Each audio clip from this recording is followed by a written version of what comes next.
Quizás en tu vida nunca has oído un cuento como este. En el futuro no vas a oír un cuento igual. Esta es una gran oportunidad para oír un cuento extraordinario. It is what it is. Alright. So, check this out. So here I am, flying the drone in Quito, Ecuador. And I don't know what time it is. I think it said something around 9:35 inside the Hotel Friends. And this is how I'm gonna do it.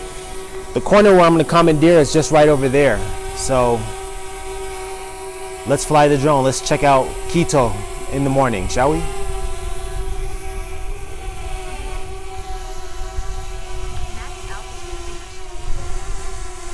It says max altitude reach, but that's only because it hasn't connected to enough satellites. Buen día. So, buen día. All right, so if we can get some more connections, then we can have a little bit more fun. There's a little bit of wind. We got 8 satellites working for us. Let's go up a little bit higher and see what we can see. All right, home point has been updated, so that means that we should see some more, what are those things called? Some more satellites. Gotta watch it because there's some wind up there. All right, let's try to get a different view, shall we?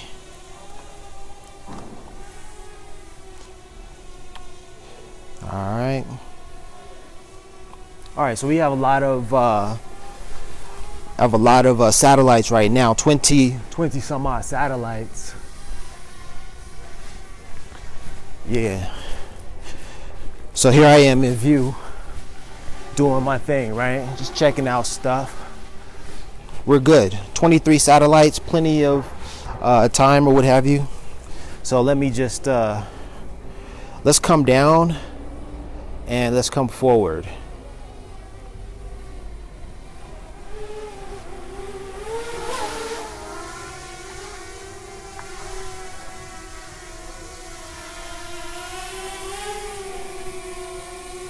All right, so this is what we're doing here, just checking out stuff. Now, I'm gonna hit this corner right here and I'm gonna set up shop.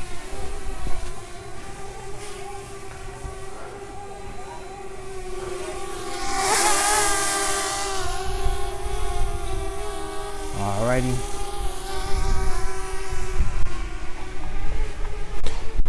So this is that corner that I was talking about right here.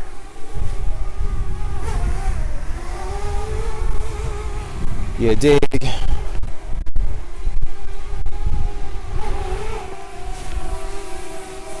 So this is where it's gonna be.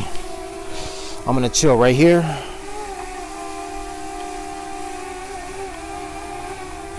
I'm gonna chill right here. I'm gonna talk my ish from right here. I'm gonna just chill. And we're gonna cut the drone off in a minute. All right. I'm cutting the drone off, so this is where I'm gonna start talking my ish. You dig?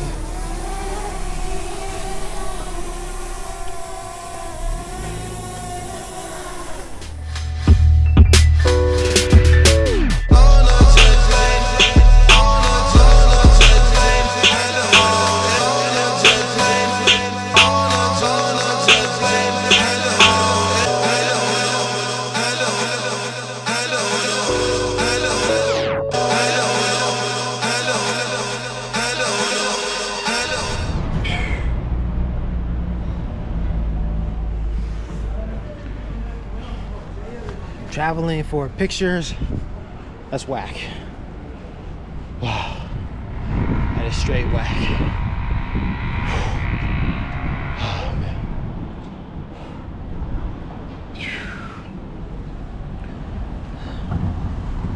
Traveling to find stories, to meet people, to learn some things.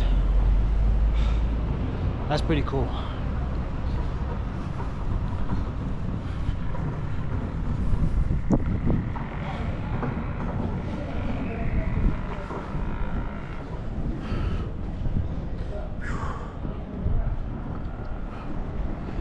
it doesn't matter.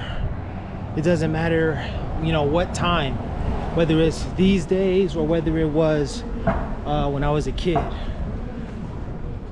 Latin America, Mexico especially, always scared the hell out of me. When I was a kid, I remember wearing a blue turtleneck shirt. I was with my family, and there was this Mexican dude. We were in Mexico. He had to have been Mexican, and he tried to grab my neck, tried to grab me. I don't know if he was trying to kidnap me, but we could presume that's what he was trying to do. That was a scary experience. My uncle was there. Uncle Mark was right there to protect me. Uncle Mark is not one to be messed with. Big, solid dude, right? So that's something that happened. Uncle Mark was right there. He was like, "Get your hands off of him." We were walking together as a family. The guy must have been drunk or something, because how do you do that? How do you know, what possesses you to think that you can get away with, you know, grabbing a child, you know, when they're with their family? I don't know. Anyhow, I remember that happening. But it's just other stuff that's happening. Other stuff that's just like, man. Oh no. Just all in all, it's like, man, it's pretty. What's up, man? Dude saying what's up.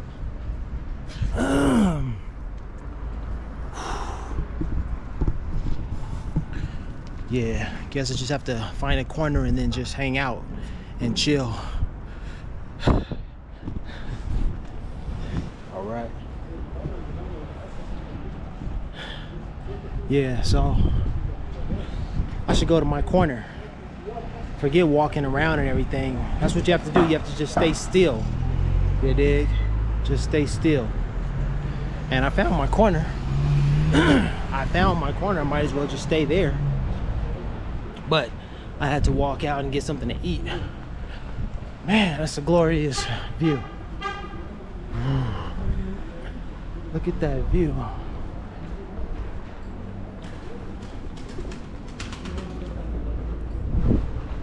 So right here, this is a convent. That's where the nuns live. Look at these tall walls. I was just like, I guess I was impressed, because when I arrived, the taxi drove up this way and pulled up right in front of the hotel here. And all I could, at that hour, it was like 2 in the morning. It was extremely quiet. There were these large walls around here, and the streets were empty. That was my first impression. That was my first impression of Quito. This is the hotel where I'm staying right here. This will be aired in the past. So because it's going to be aired in the past, you know, I can tell you where I stayed. This is an excellent place to stay. Friends Hotel. Like, their rating is like a 9 something. And it's so affordable too. But I think that cocktail is a little misleading. It says Friends, it says Rooftop. Rooftop is where you go in the morning for breakfast. Breakfast is included in your stay. But that cocktail, they don't have a bar here. I didn't notice a bar when I was here. So I don't know what that's all about. A little false advertisement or whatever. Look at this, man.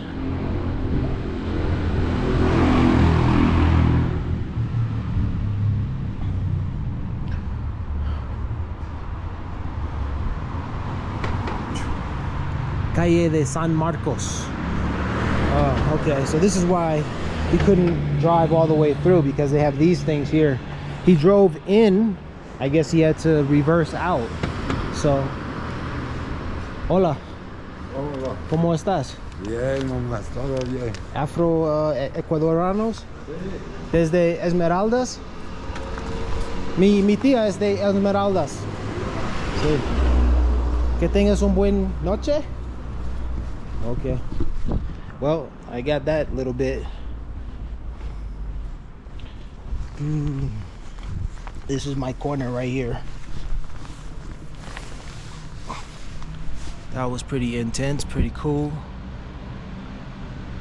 I Afro-Ecuadorianos. It says C. So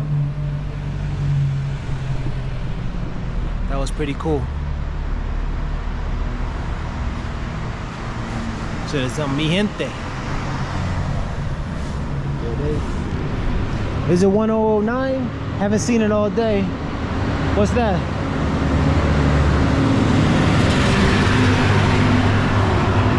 Nah, that's not 109. Hey, but this has to be the coolest thing though. The fact that I found this little corner here just to chill out and then just talk about, you know, things. Yeah, Cusco, excuse me. Lo siento. Quito, Ecuador has been pretty sweet.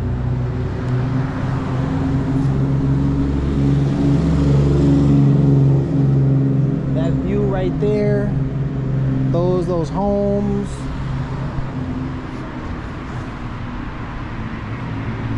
This is awesome.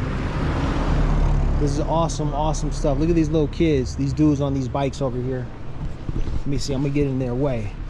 Let me see if I can get in their way. Not there, dude.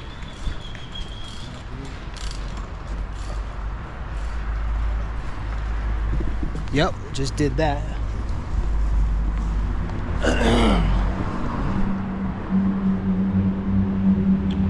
Yeah, so it is what it is, you dig? Yeah. It is what it is out here. Quito, Ecuador.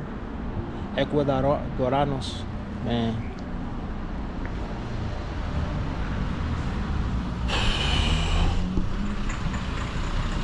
Those buildings right there are pretty. They are pretty. Red, red, gold, and green. That's what's up. Bro is carrying like 4 pairs of baby Jordans, or rather Jordans for babies. See, everybody out here is selling something. Everybody has a hustle out here. If you learn nothing from Ecuador, let it be one thing. Everybody has a hustle. My hustling people. That song by the Far Side. Something, my hustling people. See, they're hustling, they got their hustle. Making their way. Can you imagine she has to carry those mannequins?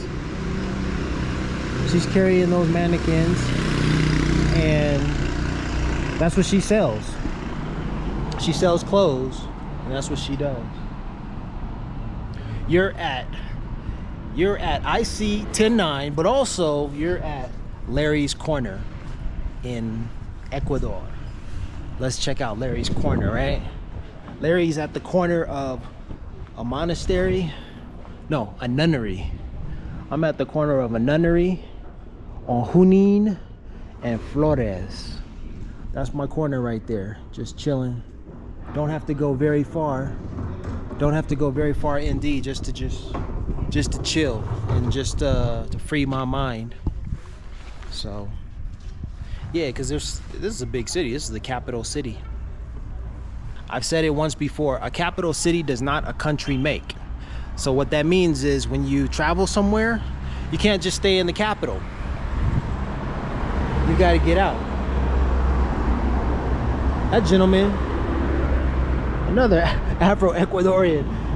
The Afro-Ecuadorians, I mean, they're just Ecuadorians, but they're just, you know, they're just walking, doing their things. Like, bro, we're making our way. We're making our way where we're gonna go, where we have to go. And I said Afro-Ecuadorianos, and the lady who was carrying the baby, the mother, she could have been an aunt, but the lady with the baby kind of looked annoyed that I said that. It's like, oh, okay. No, you're just Ecuadorians. I get it, yeah.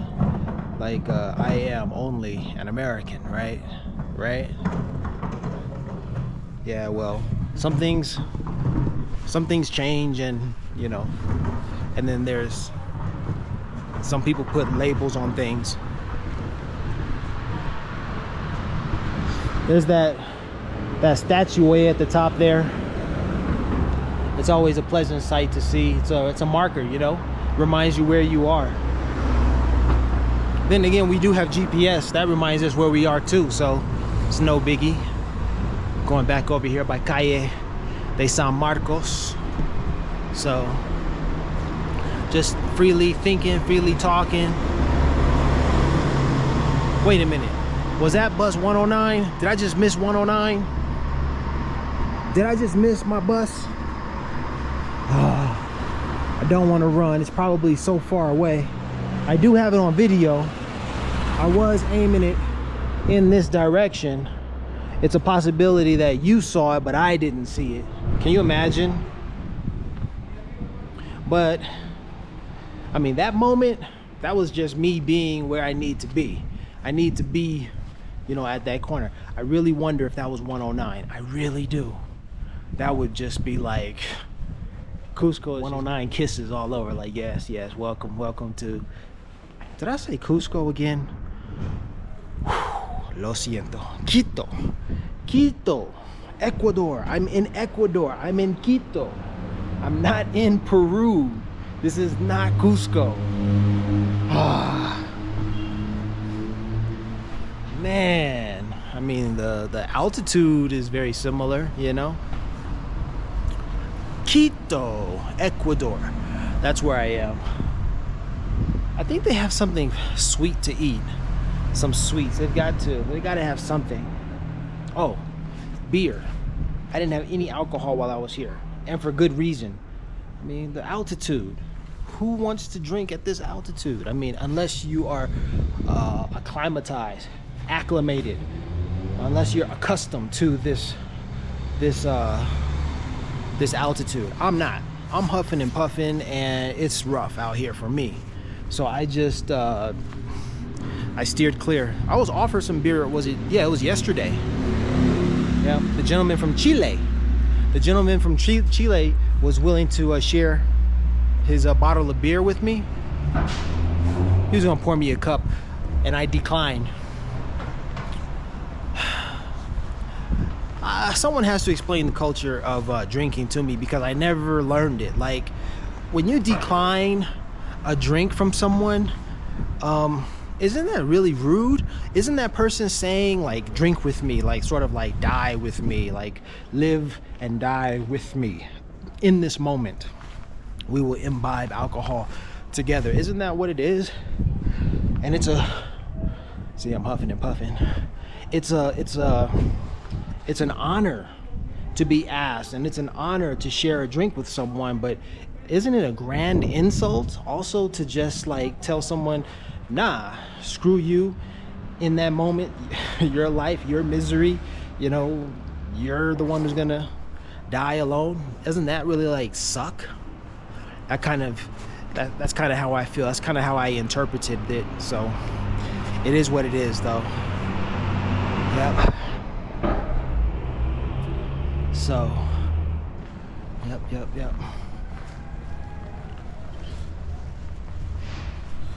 That's what it is. I hear something. Is it bus 109? Is it my bus? It sounds like a big truck. That was bus 1509. That's not me. That's not me. That's not how we do it. Isn't this something else? Look at that. The high walls on this nunnery.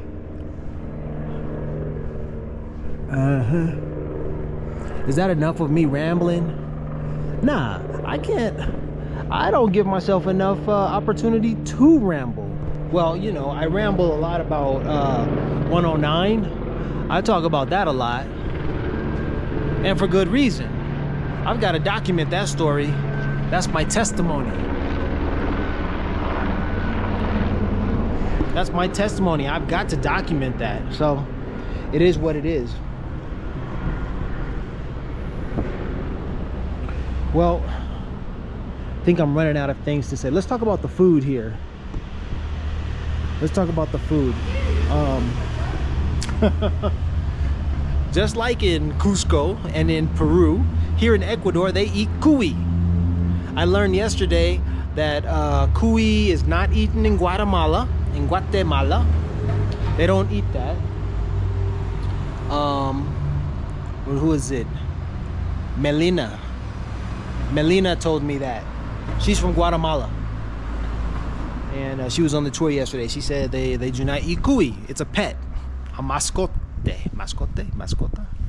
Yeah, so it's a pet in Guatemala. Here it's food. I didn't eat that. I ate cuy in Peru. I did eat cuy in Peru. I remember it being salty. Not very, not my favorite. You know, like pork can be salty, like that. I think it was a little bit worse though. Was it the alpaca or the llama? When I was in Cusco, that's what I ate. It was a sampler, cuy, alpaca or llama or something like that. Yeah, so that's what it was. And then here I am back in my corner here in let's get it right, here in Quito. Whoa, somebody's driving a little bit too fast, dude. He kind of owns this road, eh? I guess that's how he feels. In Quito, what did I have? I had encebollado in Quito. Onion, cilantro, tuna, shrimp. I had that encebollado. I also had those fruit drinks, those fruit juices. I had that, and then chicken. Outside of all of that stuff, I just had chicken. So that's what's up. Yep. I just bought some food and it was just chicken. That was it. Fruit. And in the mornings what they gave us was eggs and some bread, some coffee. The coffee here was amazing, just like in Peru.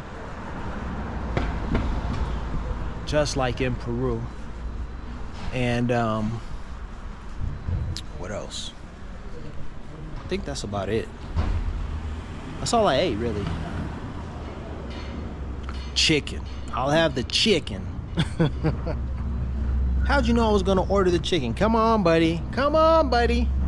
Everybody knew as soon as you walked in here, you were gonna order the chicken. Yep. That's from that Dave Chappelle joke about the chicken. So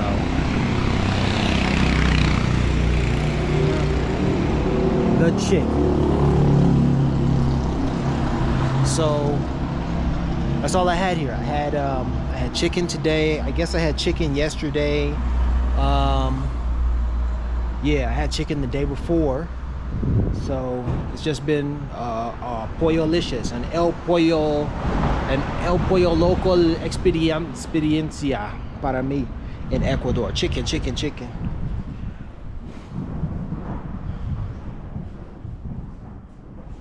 Today when I went to the juice bar, I think I impressed the owner, la dueña.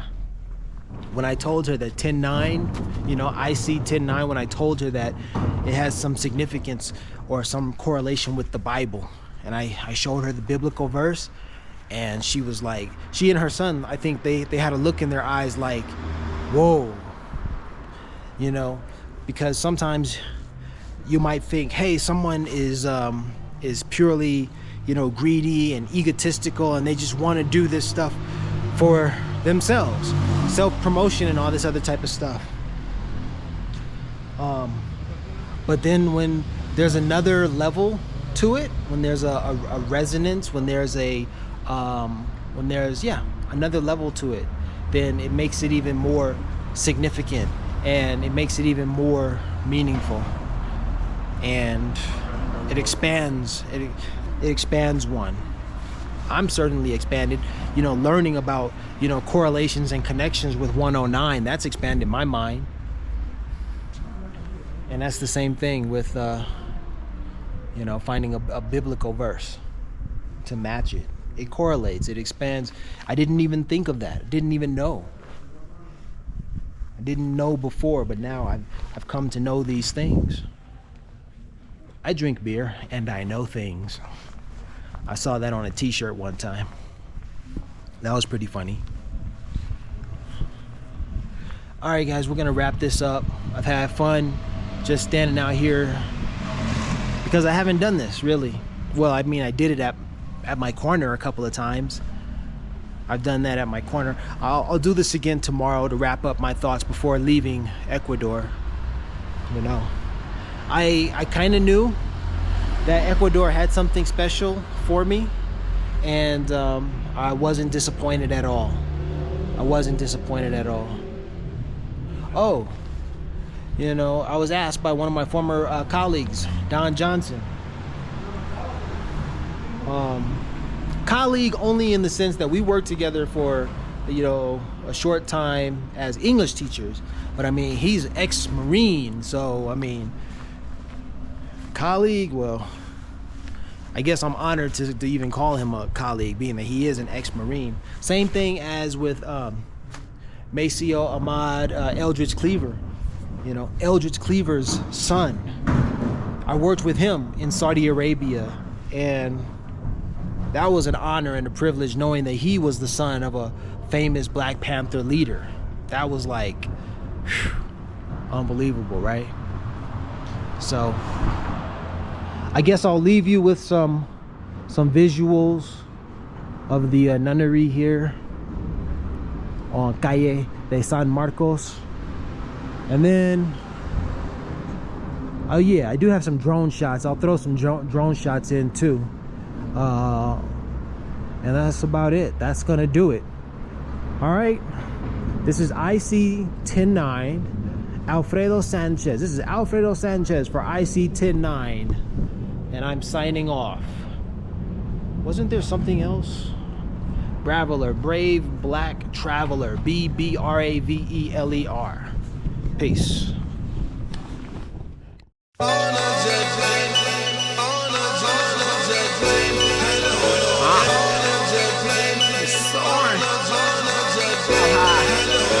Window seat surfing on the wing.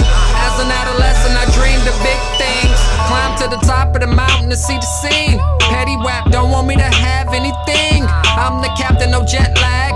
Boeing jet swag. Floating to the sunset, keep the drinks coming back. She summoned me, gave me turbulence on the sink. Pretty flight attendant boarding pass, I'm a buddy. Stunting first class, vegan meal yummy.